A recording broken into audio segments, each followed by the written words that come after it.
Moraxella bovis and Bordetella bronchiseptica are gram-negative bacteria that cause disease of the eye and upper respiratory tract.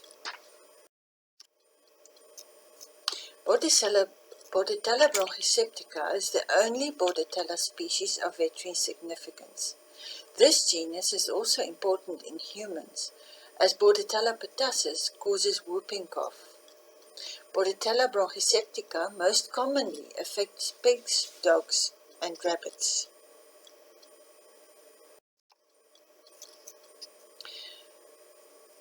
Although Bordetella bronchiseptica can also cause pneumonia in piglets, this is quite rare.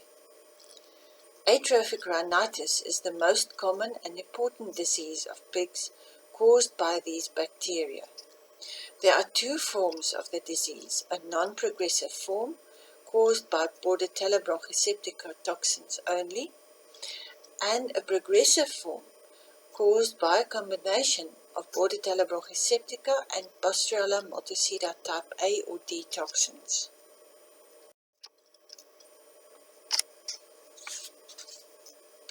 Non-progressive atrophic rhinitis is caused by the dermonecrotic toxins of Bordetella bronchiseptica only. This toxin only affects osteoblasts in piglets up to 6 weeks, leading to a mild disease with few clinical signs. In the right bottom corner is a drawing of the normal anatomy of a pig's snout.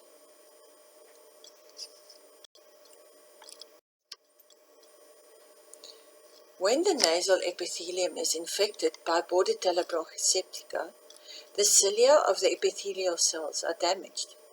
When this happens, Bordetella multicida can also colonize and multiply. The combination of Bordetella bronchiseptica and Bordetella multicida dermonecrotic toxins lead to stimulated proliferation of osteoclasts, while osteoblast differentiation is depressed.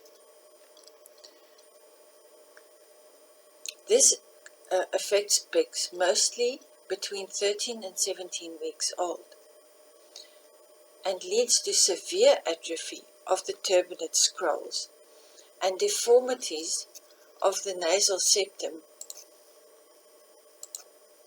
and facial bones.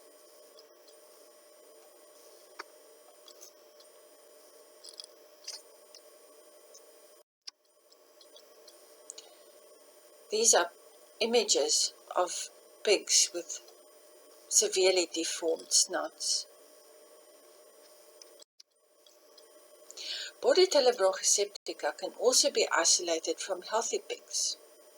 So how does Bordetella bronchiseptica in the healthy pig become Bordetella bronchiseptica in a pig with atrophic? Carrier pigs are once again very important in this disease. They are the source of infection for clean herds, as they can be brought in unknowingly, and carrier sows can transmit the infection to their litter. This is a disease of intensification. It's interesting to know that the infection is virtually unknown in extensive. The preliminary diagnosis can be confirmed by isolation of one or both of the organisms from nasal swabs. PCR typing is available to determine the Bordetella genotype. Where control is concerned, all-in, all-out management is recommended. Vaccines are available to aid in control and is best in combination with Bordetella multicida type D. Antibiotic treatment of piglets with acute rhinitis is also possible. Bordetella bronchiseptica infection in dogs is also known as infectious tracheobronchitis or kennel cough. It is spread via aerosol or nasal or eye discharges.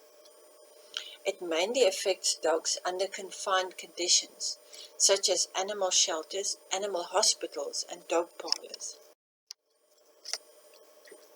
Clinical signs appear after an incubation period of 3 to 10 days. This is a mild self-limiting disease. The only clinical sign seen is often a dry cough that lasts for about 3 weeks. Few other signs are evident. It can, however, progress to bronchopneumonia or chronic bronchitis. Treatment is symptomatic by the use of antitussives and bronchodilators. In severe cases, antibiotics and aerosolization may be necessary. The disease is well controlled by means of vaccination, and several vaccines are available. Infectious bovine keratoconjunctivitis, or pink eye, is a painful infection of the eye, more specifically the cornea and conjunctiva. It is caused by pathogenic Moraxella bovis. These bacteria are highly contagious, with a high morbidity but low mortality. Animals with unpigmented skin around the eyes are more susceptible to the infection. Once again, carrier animals that do not show clinical signs are important in this disease. They harbor the infection in their ocular nasal tract. Transmission occurs via droplets or flies. Predisposing factors are important. Bright sunlight, lack of shade, dusty conditions, crowding, transport, and inducers of lacrimation that attracts flies are important. In addition to this, an increased fly population, vitamin A deficiency, and concurrent infections can also play an important role. Here, the different stages of pink eye are depicted. At first, there are only runny eyes, then erosion of the cornea and ulcer formation, then receding blood vessels, and in exceptional cases, blindness. A preliminary diagnosis can be made by the typical history and clinical signs. The diagnosis can be confirmed by aerobic culture of corneal and conjunctival swabs or cytobrushes. An immunofluorescent antibody test is also available at some laboratories. To the right is a picture of colonies of Moraxella bovis growing on blood agar. Note the thin zone of hemolysis. To the left is a gram-stained smear of a colony, showing the typical bacteria, small, short rods that are usually seen in pairs.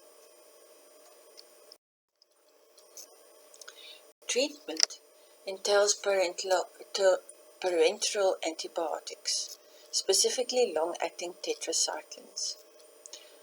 Eye ointments, eye patches can also be used, as well as anti-inflammatory treatment. Affected animals should have shade, and fly and dust control is important in the eradication of the disease. Vaccines are available in the form of a bacterium. However, there are regional antigenic differences which may make the protection by vaccination less effective in certain areas. In summary, these are both gram-negative bacteria. Asymptomatic carriers are important in carrying the infection into herds. The upper respiratory tract is most often affected, however there are exceptions. Predisposing factors such as overcrowding often plays a role.